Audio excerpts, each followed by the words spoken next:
Shalom, selamat sore Bapak Ibu sekalian yang dikasihi oleh Tuhan Yesus dimanapun kalian berada bersama dengan kami. Ya, kita mau melihat betapa karya Tuhan setiap hari dan setiap minggu tetap menyertai kami. Saya percaya bahwa kekuatan daripada Tuhan senantiasa diberikan bagi kita semua yang mau mencari nama Yesus. Mari kita satu dalam doa. Bapa dalam surga, kami mengucap syukur kalau pada saat ini kami boleh tetap ada sebagaimana kami ada. Bukakan semuanya yang apa yang Engkau mau bagi kehidupan kami. Berfirmanlah ya Tuhan. Sehingga apa yang harus kami jalani di dalam hidup ini hari demi hari. Karena hanya Engkau yang memberikan kekuatan ekstra. Hanya Engkau yang mampu memberikan kemerdekaan dan kebebasan bagi anak-anak-Mu. Kami tidak mau melihat situasi apapun yang ada di sekeliling kami. Tetapi kami percaya akan nama Yesus. Nama di atas segala nama yang sanggup memberikan kelepasan, kemerdekaan dan kebebasan bagi kami umatnya yang mencari Dia. Terima kasih Tuhan Yesus. Di dalam nama-Mu yang luar biasa kami sudah berdoa. Amin. Saudara, kita bertemu kembali dan kita akan belajar bersama-sama sore hari ini. Yaitu tentang kebebasan yang Tuhan berikan bagi saudara dan saya. Dan saya beri judul khotbah pada sore hari ini adalah Yesus pembebas kita. Apa artinya Yesus pembebas kita? Yaitu setiap orang yang ingin dan mempercayai bahwa pembebasan seutuhnya dapat terjadi dalam hidupnya dengan pertolongan Tuhan. Kita bisa melihat di dalam Yohanes 10 ayat yang ke-10b. Aku datang supaya mereka mempunyai hidup dan mempunyainya dalam segala kelimpahan. Aku datang supaya mereka mempunyai hidup. Dan dalam segala kelimpahan, itu yang Tuhan mau bagi hidup saudara dan saya. Saudara, bebas berarti lepas dari belenggu sesuatu yang mengikat. Dengan kata lain, merdeka. Kata merdeka tidak lepas mengingatkan kepada setiap kita akan kemerdekaan yang kita akan rayakan. Ya, saudara, di sini kebetulan di Amerika. Dan terjadi pada hari Independence Day 4 of July. Tetapi karena kita juga sebagai orang Indonesia kita tahu sejarah bagaimana kita bangsa Indonesia mengalami kemerdekaan. Ya, kita tahu semua sejarah Indonesia merdeka. 350 tahun kita dijajah oleh Belanda. 3,5 tahun kita dijajah oleh Jepang. Dan untuk bangsa Indonesia pada hari kemerdekaannya pada nanti tanggal 17 Agustus. Mari kita lihat di Alkitab. Umur kita saudara sekitar 70 tahun. Ada tertulis di kitab Mazmur. Berarti kalau kita dijajah oleh Belanda 350 tahun, berarti 5 generasi hidup kita berada di dalam perbudakan.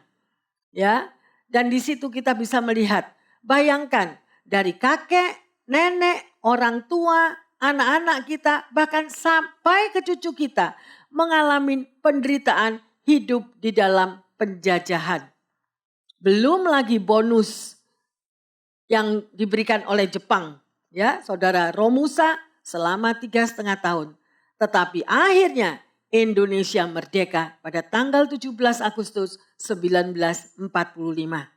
Semua orang yang menanti-nantikan kemerdekaan pasti berpesta pora, sorak-sorai, tangis kemenangan.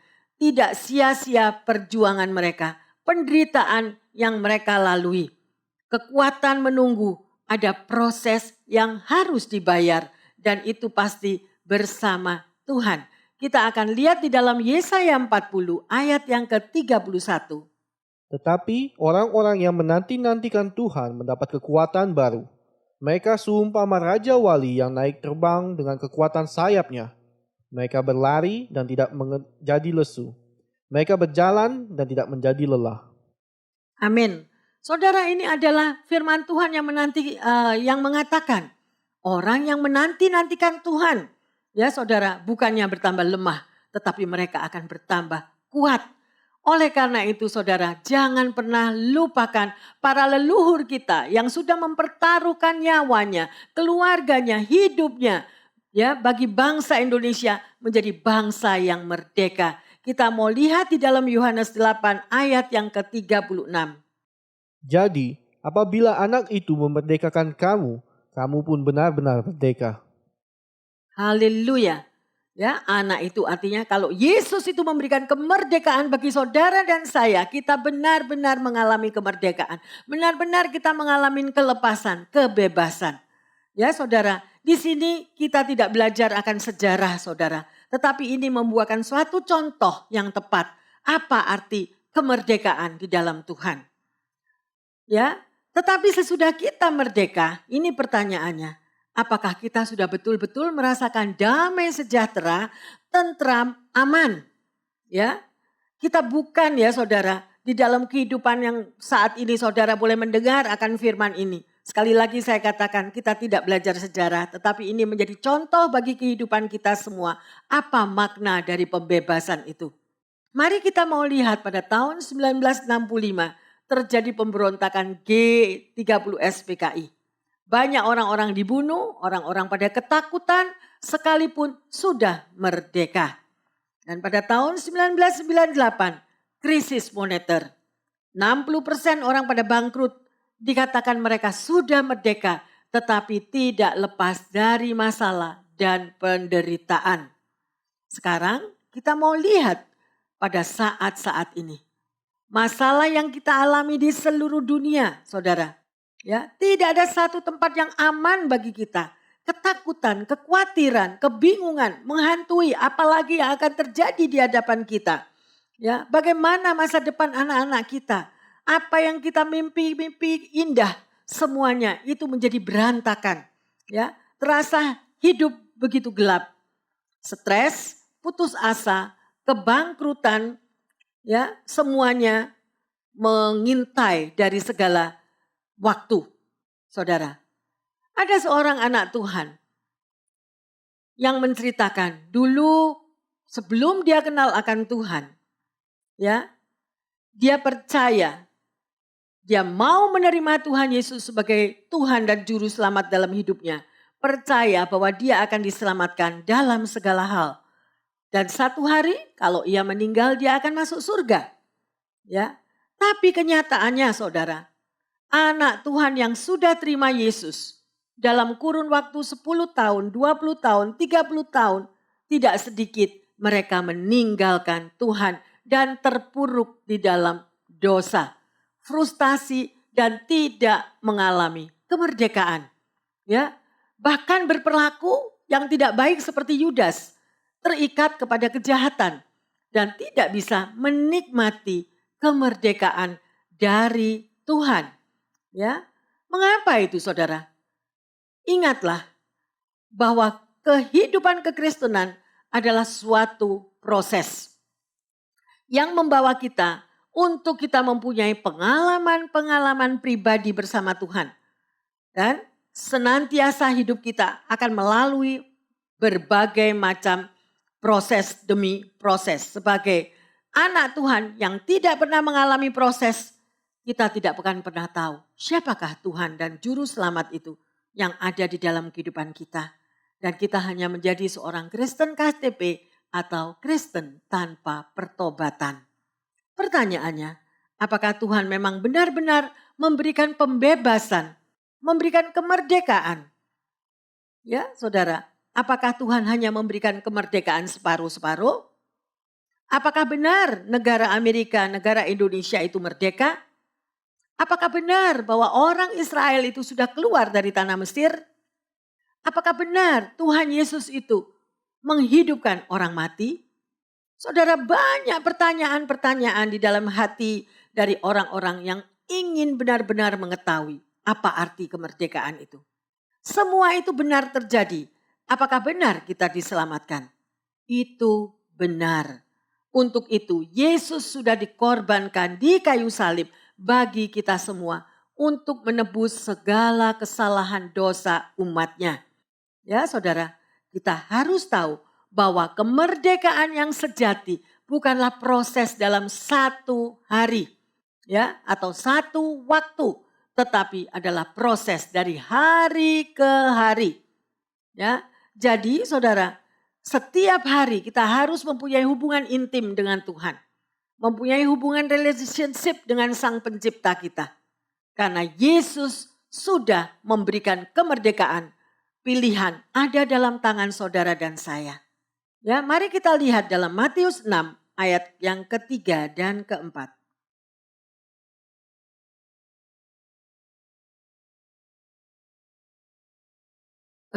Matius 6:34. Sebab itu, janganlah kamu khawatir akan hari besok, karena hari besok mempunyai kesusahannya sendiri. Kesusahan sehari cukuplah untuk sehari. Saudara, kesusahan sehari cukuplah itu untuk sehari. Ya, hari ini dengan hari esok itu berbeda. Setiap hari kita mengalami proses pertandingan. Tiap hari kita mengalami tantangan hidup. Misalnya, 1 tahun kita hidup bertumbuh dengan Tuhan. Berapi-api kita melayani Tuhan. Tetapi dalam 1 hari kita lengah dan kita tidak sungguh-sungguh, maka kita akan jatuh dalam keterpurukan. Ya saudara, maka hidup kekristenan menjadi jatuh bangun. Ya, sekalipun ikut Tuhan 70 tahun, tidak menjadi jaminan, tidak menghasilkan buah yang baik. Dan orang-orang di sekeliling kita, mereka yang tahu. Karena hidup kekristenan kita adalah hidup yang terbuka. Oleh karena itu saudara, kita mau melihat apa kuncinya, apa arti di dalam mengikut Yesus. Ya, jawabannya adalah sangkal diri. Kita mau lihat di dalam Galatia 3 ayat yang ketiga. Adakah kamu sebodoh itu? Kamu telah mulai dengan roh, maukah kamu sekarang mengakhirinya di dalam daging? Saudara, ayat ini sungguh amat penting sekali. Apa yang sudah saudara dan saya alami di dalam roh, jangan sampai kita mengakhiri di dalam daging. Mengapa sampai hal itu terjadi saudara? Kembali kita koreksi diri. Bagaimana manusia rohani Anda? Kalau manusia rohani Anda selalu bertumbuh setiap hari, memiliki hubungan intim dengan Tuhan setiap hari sepenuhnya, maka kedagingan kita akan merosot.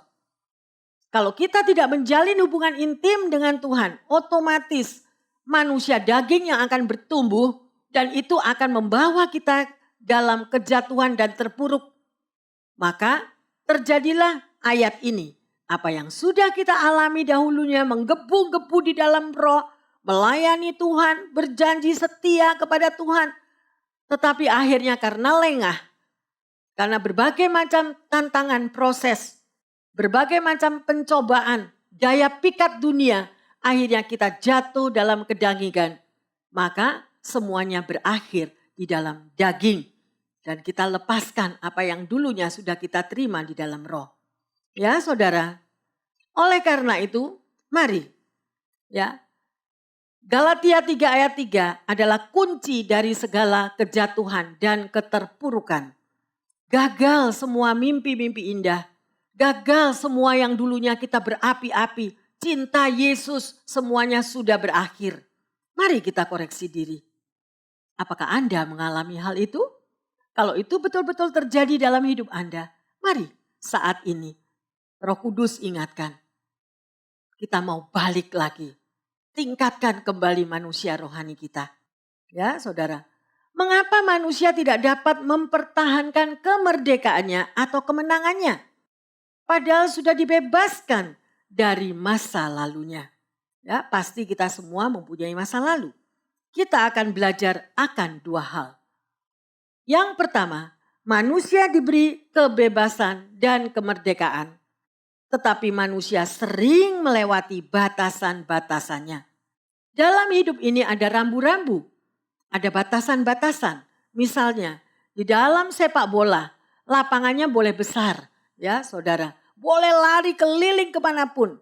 Diberikan kebebasan. Tetapi tetap ada batasan. Ada di mana Anda boleh berlari semua keliling lapangan. Tetapi tetap ada pagar yang membatasi. Kalau keluar dari batasan kita akan mendapatkan penalti. ya, atau bayar harga. Misalnya, dalam mengendarai mobil ada batasan-batasan juga. Kalau ada tulisan batasan hanya 40 atau 55 miles, ya, kita tidak bisa melampaui daripada angka tersebut, ya, dan kita akan mengalami bayar harga, ya, polisi akan mentilang kita. Di dalam berbisnis, saudara, bebas mau jual apa aja, asal tidak jual narkotik, tidak memalsu, tidak mencuri, dan harus selalu jujur. Ya, demikian juga di dalam keluarga, saudara. Ya, semua ada batasannya antara orang tua dengan anak.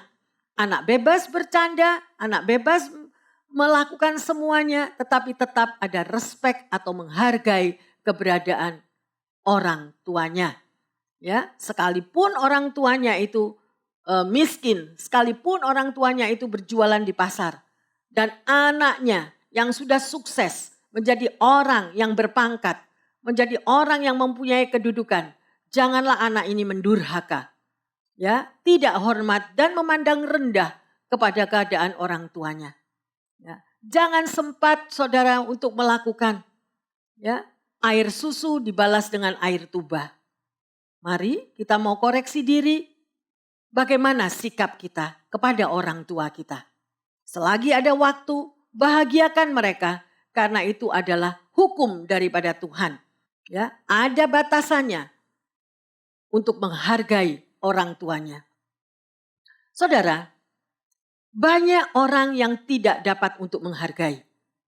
Ya, bahkan dengan susah payah orang tua mengirim anak dari tempat yang lain bisa belajar dan sekolah di Amerika. Mengalami kesuksesan.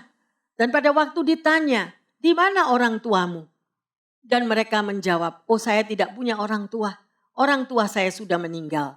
Saudara, berhati-hatilah untuk berbicara. Karena Tuhan mempunyai mata untuk melihat dan mempunyai telinga untuk mendengar setiap perkataan kita. Ya, oleh karena itu, hargai apapun, jerih payah dan air susu daripada orang tuamu. Ya. Saudara, ada seorang anak yang diadopsi oleh keluarga yang lain. Hubungan mereka bukan terjadi karena hubungan darah. Ya, dan anak ini disekolahkan dan sukses, saudara. Dibimbing, diarahkan supaya anak ini tidak lost di dalam jalannya, tidak terhilang di dalam menghadapi hidupnya. Ya. Mereka sukses dan berhasil. Ini pun mereka tidak tahu juga untuk berterima kasih atau tidak menghargai. Ya, sekalipun siapa yang mendidik, membimbing tidak pernah minta balasan. Saudara, kalau hubungan kita di dunia saja kita tidak bisa menghargai satu dengan yang lain, apalagi hubungan kita dengan Tuhan. Itu cukup jelas contohnya. Ya, kita tidak usah bersuara atau kita tidak usah menceritakan atau bergosip, tetapi jelas-jelas kita bisa melihat kelakuan daripada orang-orang tersebut. Mari koreksi diri kita masing-masing. Di dalam Tuhan selalu ada hukum tabur tuai. Ingatlah akan hal itu. Jangan langgar atas batasan yang Tuhan sudah beri. Karena kesombongan, karena prestis, semua mudah terlupakan dan merasa sudah mampu untuk berdiri sendiri, tidak membutuhkan orang lain. Ya, saudara. Di situ banyak orang yang hancur karena tidak mengerti akan batasan-batasannya. Tuhan memberikan batasan-batasan bukan untuk mengekang, tetapi justru untuk menolong hidup umatnya. Jangan lost control, saudara. Ya, jangan lupa akan keadaan masa lalu kita yang sudah pernah ditolong oleh Tuhan melalui orang-orang yang lain, saudara.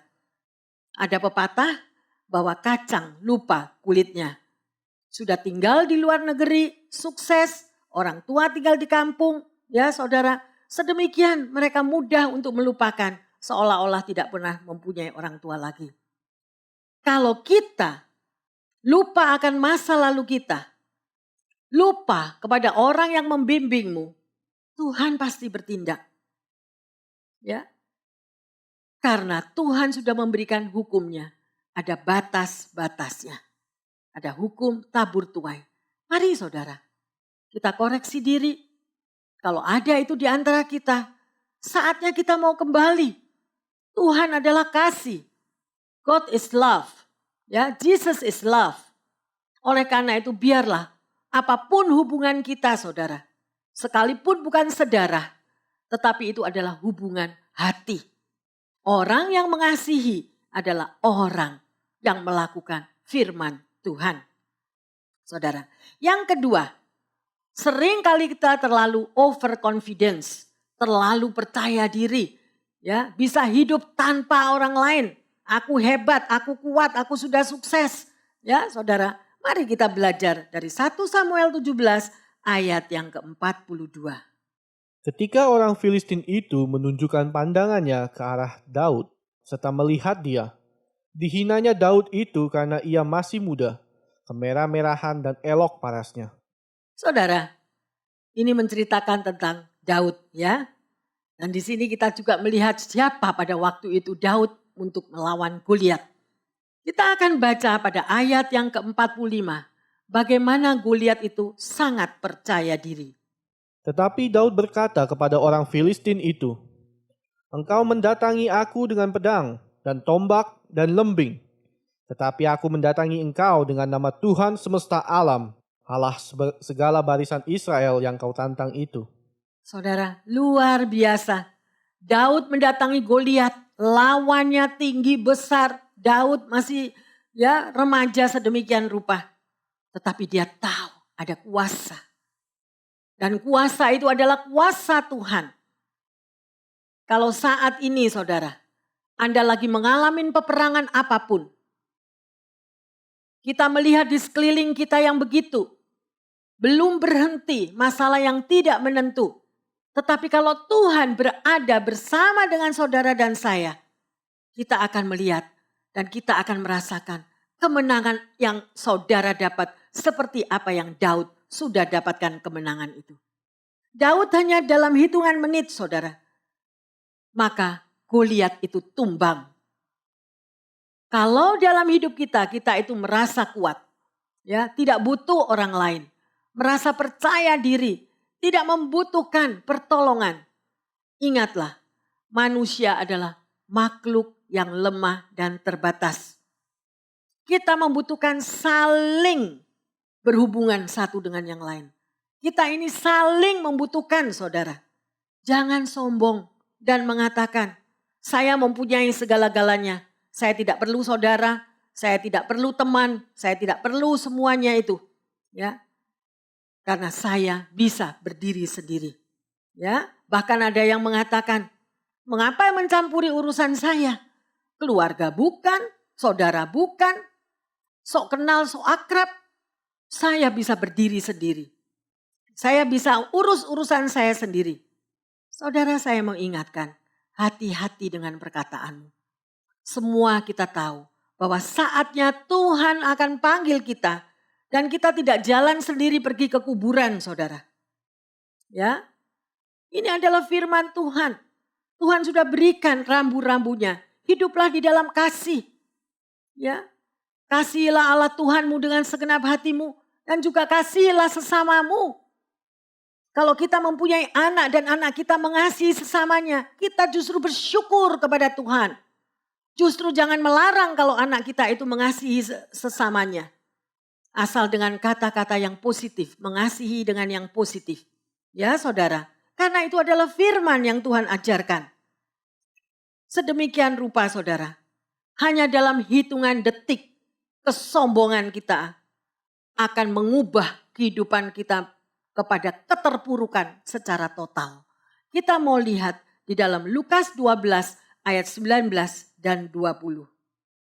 Sesudah itu aku akan berkata kepada jiwaku, "Jiwaku, ada padamu banyak barang, ketimbun untuk bertahun-tahun lamanya. Beristirahatlah, makanlah, minumlah dan bersenang-senanglah." Tetapi firman Allah kepadanya, "Hai engkau orang bodoh, pada malam ini juga jiwamu akan diambil daripadamu. Dan apa yang telah kau sediakan, untuk siapakah itu nanti?" Saudara, ayat ini sungguh-sungguh ya dan amin. Dan banyak sudah yang terjadi. Banyak contohnya yang saya tidak bisa berikan di sini. Karena akan memakan waktu yang lama. Ya saudara, apa yang saudara mimpi-mimpikan? Apa yang saudara sudah membuat semuanya tertulis hitam di atas putih. Bahwa 10 keturunan kita tidak akan mengalami kekurangan. Mereka akan hidup bersenang-senang. Ya saudara. Tetapi semuanya itu dalam 1 detik. Semuanya itu akan sirna. Firman yang mengatakan. Ya, saudara, ada keluarga yang diberkati sangat luar biasa. Dan dia hidupnya terpencil. Tidak butuh orang lain. Ya, tidak mau kenal ya kepada siapapun. Karena takut kalau mereka mempunyai hubungan relasi, pasti akan membuat hartanya menjadi berkurang. Dia sudah memikirkan negatif. Kalau ada orang yang mau berteman berarti mau dengan hartanya. Kalau ada keluarga yang mau dekat dengan dia, sekalipun saudara, berarti keluarga itu membutuhkan pertolongan, membutuhkan duitnya. Saudara, ya, dengan hal semua yang dia sudah prediksi di dalam pikirannya sedemikian rupa. Pada satu hari dia bangun pagi. Mereka bekerja, mereka berangkat dari rumah pergi ke company-nya yang besar. Terjadilah accident yang besar saudara. Dan kedua-duanya menjadi cacat total. Kalau meninggal semuanya selesai. Tetapi ini Tuhan izinkan mengalami cacat total seluruh tubuhnya saudara. Sekalipun harta kita bermiliar-miliar dolar, tidak akan membawa pemulihan. Karena hubungannya bukan dengan apa yang ada di muka bumi ini. Tetapi hubungannya adalah kita dengan Tuhan. Oleh karena itu, saya ingatkan, berhati-hatilah anak-anak Tuhan. Lakukanlah akan firman Tuhan. Walaupun engkau tidak memiliki harta yang berkelebihan sedemikian rupa. Tetapi adakah kasih di dalam hatimu?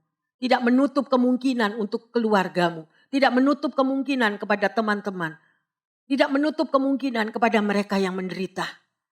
Karena apa yang engkau tabur dengan kasihmu, itu yang akan engkau tuai. Dan Tuhan tidak akan berhutang. Ya saudara, banyak hidup anak-anak Tuhan. Yang tahu akan firman Tuhan. Tetapi mereka hidup hanya untuk dirinya sendiri. Tidak membutuhkan orang lain. Mata Tuhan melihat. Yang Tuhan inginkan adalah kita melakukan akan firman-Nya. Orang-orang yang sedemikian, hidupnya orang itu tidak merdeka, saudara. Hidupnya dibelenggu, terbelenggu oleh obsesi apa yang dia pikirkan. Ya, saudara. Dan di sini kita melihat kebenaran akan firman Tuhan. Apa yang Tuhan berikan selalu yang terbaik. Ya, dia mau anak-anaknya tidak diikat oleh keserakahan, tidak hanya diikat oleh dirinya sendiri, ya saudara. Dan tidak mau memikirkan apa yang terjadi di sekelilingnya. Pokoknya me, I, mine. Me. Aku bahagia, aku bersuka cita dengan keluargaku sendiri. Ya saudara, dari pagi kerja sampai malam. Saudara, hanya untuk keluarga sendiri. Yang lain, dia tidak mau lihat lagi. Saudara, berhati-hatilah. Karena firman Tuhan menjadi rambu-rambu di dalam hidup saudara dan saya.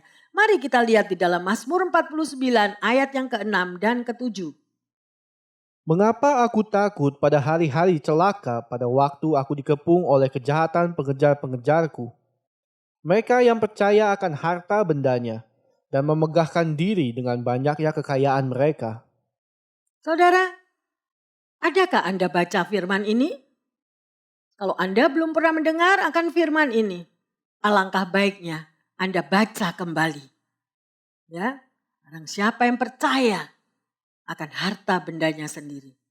Saudara, tugas daripada anak-anak Tuhan adalah membimbing, mengarahkan orang yang hidup dalam kegelapan. Tetapi kalau orangnya tidak mau kita bimbing, kita serahkan kepada Tuhan. Menaburlah selagi ada waktu. Tanda-tanda zaman yang ada di sekeliling kita, kita sudah melihat dengan sangat jelas. Marilah kita mengoreksi diri kita masing-masing. Bagaimanakah perjalanan hidup saudara dan saya? Adakah kita sudah menghasilkan buah?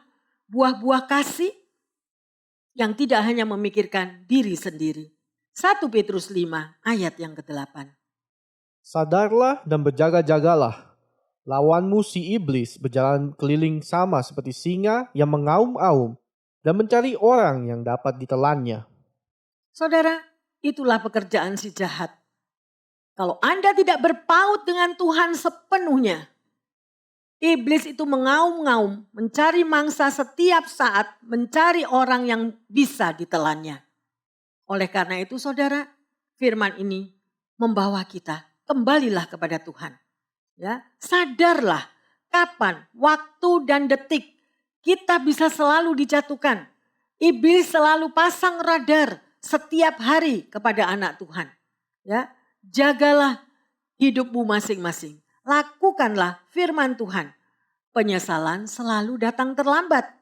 Ya, jangan sampai orang lain tidak menghargai hidup kita karena perbuatan kita sendiri. Ya, selalu merendahkan orang lain dan selalu mengoreksi orang lain, ya, dan keluar daripada batasan-batasan sebagai anak Tuhan. Ingatlah akan firman Tuhan di dalam Mazmur 119 ayat yang ke-105. Firman-Mu itu pelita bagi kakiku dan terang bagi jalanku. Firman-Mu, ya, pelita bagi kakiku dan terang bagi jalanku. Kalau Anda mau hidupmu senantiasa diterangi oleh kasih, berkat dan kuasa Tuhan, hiduplah di dalam firman Tuhan. Banyak orang yang meremehkan firman Tuhan. Dan mungkin Anda yang mendengarkan saat ini, Anda hanya mendengar firman Tuhan, tetapi tidak pernah mau belajar dan membuka firman Tuhan. Sebagai orang Kristen kita harus belajar, saudara. Pelajarilah siapakah Tuhan Yesus itu. Ya, bukan hanya kita datang butuh pertolongan, butuh berkat, butuh perlindungan, tetapi tidak pernah tahu siapakah juru selamat kita itu. Tidak pernah membaca surat-surat cintanya. Ya. Bahkan yang firman-Nya mengatakan, yang dipegang hanya datanglah kepadaku, hai engkau yang letih lesu dan yang berbeban berat, aku akan memberi sentosa kepadamu. Hanya itu yang dipegang. Karena apa? Karena kebiasaan kita menjadi anak Tuhan. Me, I, mine. Minta, minta, minta, minta. Sebagai anak Tuhan yang melakukan firman Tuhan, justru kita menjadi berkat bagi orang lain. Sebagai pelaku firman, bukan hanya datang pada waktu kita butuh, pada waktu kita membutuhkan jawaban, membutuhkan pertolongan, baru kita lari kepada Tuhan.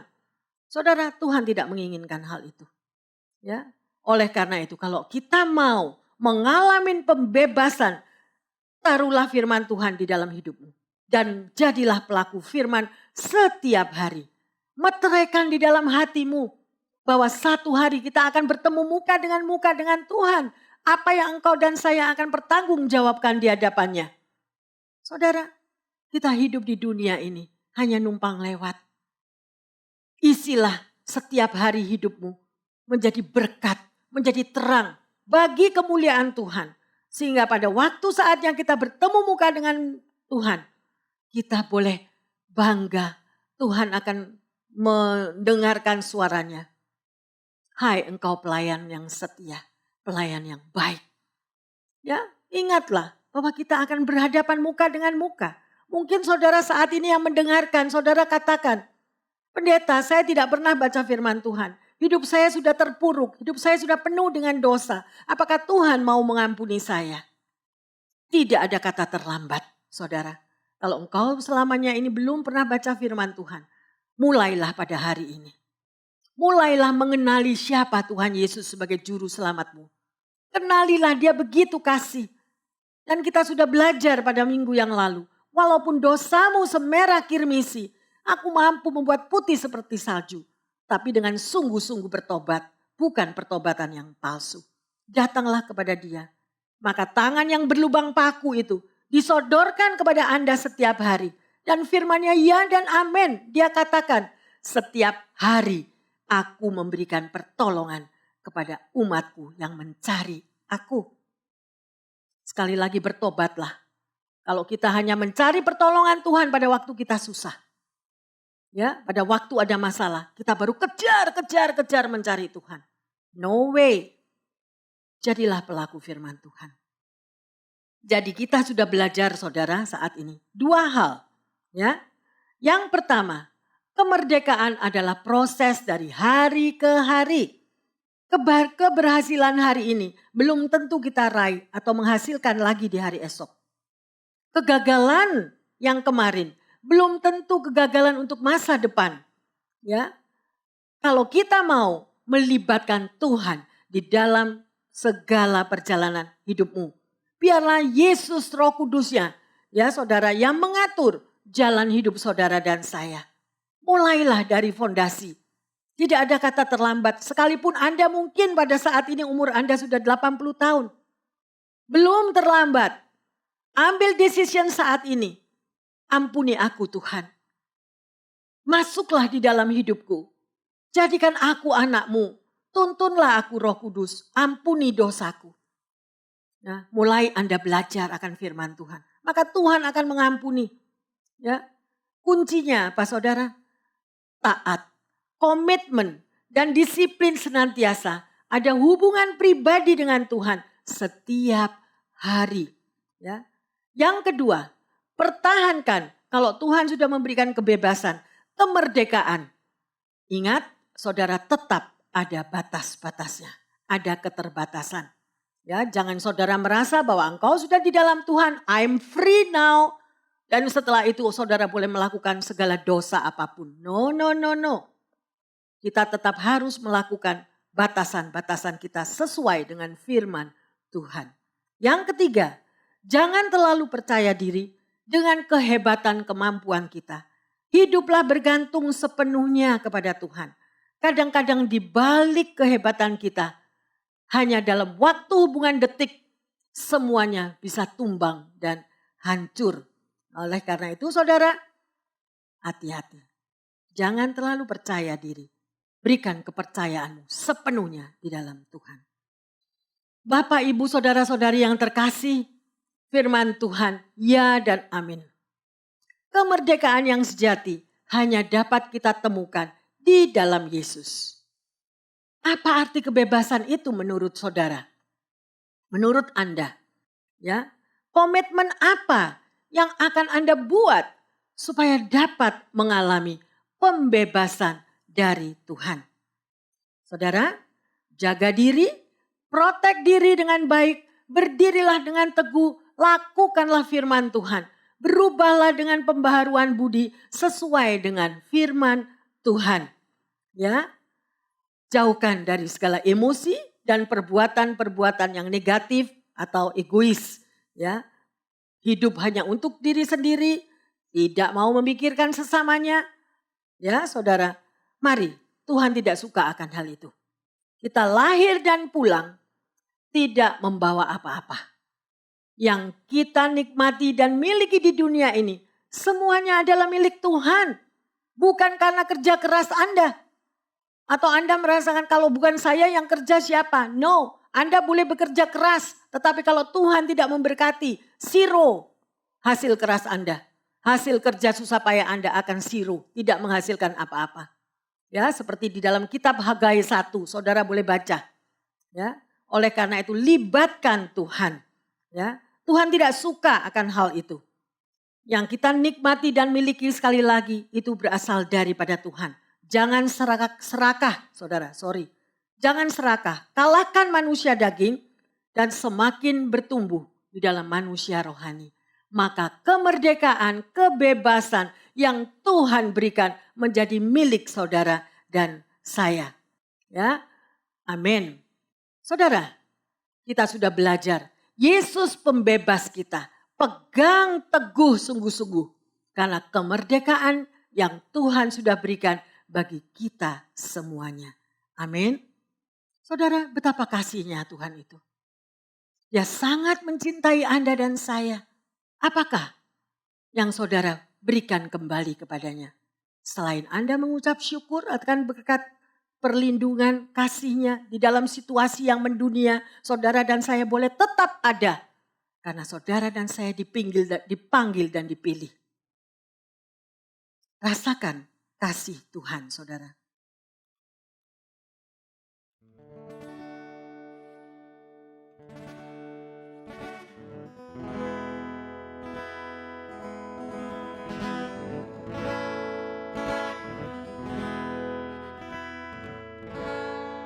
Kasih setiamu yang kurasakan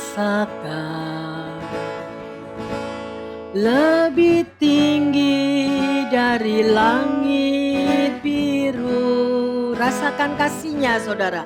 Kebaikanmu yang telah kau nyatakan lebih dalam dari lautan. Biarlah lagu ini menjadi doa saudara. Berkat-Mu yang telah ku terima sempat membuatku terpesona. Apa yang tak pernah ku pikirkan, itu yang kau sediakan bagiku. Haleluya. Siapakah aku ini Tuhan, jadi biji mata-Mu. Dengan apakah ku balas Tuhan, selain puji dan sembah Kau. Kasih setiamu yang kurasakan.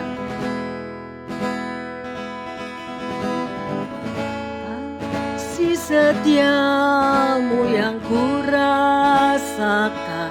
Rasakan kasihnya saudara. Lebih tinggi dari langit biru. Amin. Kebaikan-Mu yang telah Kau nyatakan di dalam dari lautan. Berkat-Mu yang telah ku terima, benar Tuhan, sempat membuatku terpesona.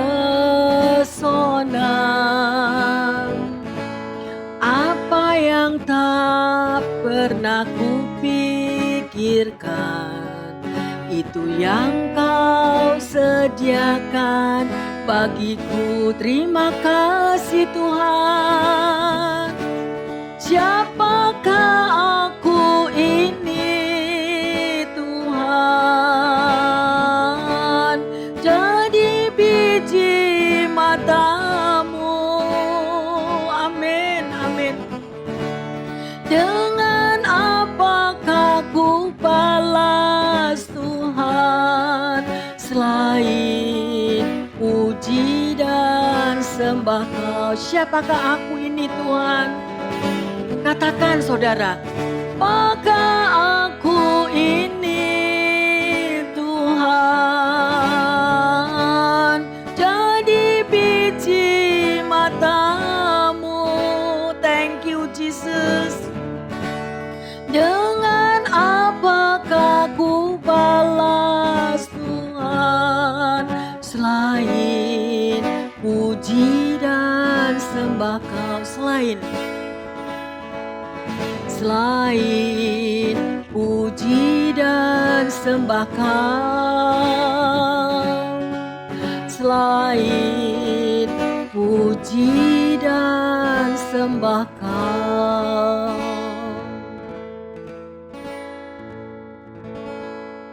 Bapa dalam surga, kami mengucap syukur untuk teguran daripada firman-Mu.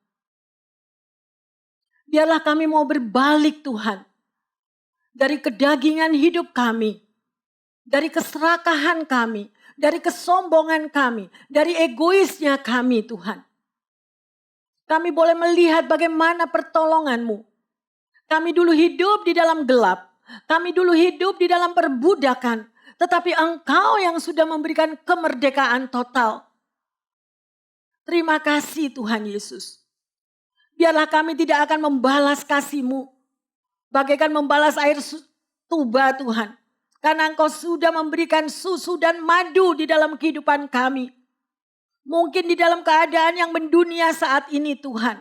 Engkau izinkan proses itu terjadi supaya kami kembali kepadamu, bertobat kepadamu, bahwa kuasamu, mujizatmu, kemenangan yang kau sediakan, engkau akan berikan kembali dalam hidup kami. Kami berdoa secara khusus Tuhan. Di dalam keadaan yang tidak menentu saat ini, betapa banyak mereka yang marah, kecewa, dan sakit hati. Tapi tidak ada jalan lain selain kami bertobat kepadamu. Mengakui salah dosa kami. Dan mengembalikan semuanya itu di dalam tangan-Mu Tuhan. Karena Engkau yang pegang kendali akan semua yang terjadi ini. Terima kasih Tuhan. Kami tetap percaya bahwa Engkaulah pembebas kami. Bahwa Yesuslah pembebas kami. Yang mampu membebaskan kami dari segala sakit penyakit. Yang mampu membebaskan kami dari segala keterpurukan ekonomi. Yang mampu membebaskan kami dari masalah apapun yang terjadi. Terima kasih Tuhan Yesus. Berkati setiap anak-anak-Mu. Berkati setiap pemimpin-pemimpin negara. Berkati setiap mereka yang berjuang di garis depan. Di rumah sakit. Para dokter, perawat semuanya. Terima kasih Kau tetap akan selamatkan mereka.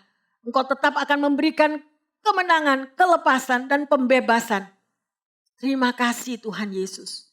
Kami mau tetap percaya dan selalu percaya bahwa Yesuslah Juru Selamat kami yang menyelamatkan setiap kehidupan umat-Mu di muka bumi. Terima kasih. Meteraikan di dalam tanah hati kami bahwa Engkaulah Yesus pembebas umat-Nya. Di dalam nama Tuhan Yesus kami mengucap syukur dan berdoa. Haleluya. Amin.